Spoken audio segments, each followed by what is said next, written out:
Sania Jafar express पर पूरी कौम अश्कबार है। कौम को दोस्तनुमा दुश्मनों को पहचाना होगा। ज़रार कंपनी ने मुश्किल सूरत हाल में बेहतरीन कारकर्दगी से 339 जानों को बचाया। दहशत गर्दी को खत्म ना किया गया तो तरक्की का अमल रुक जाएगा। वज़ीर आज़म का कोयटा में अमन अमान के हवाले से इजलास से खिताब।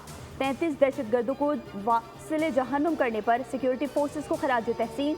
कहा, जवानों का बुलंद हौसला और अज़्म लायक तहसीन है। बलूचिस्तान की तरक्की के बगैर मुल्क की तरक्की का ख्वाब पूरा नहीं हो सकता।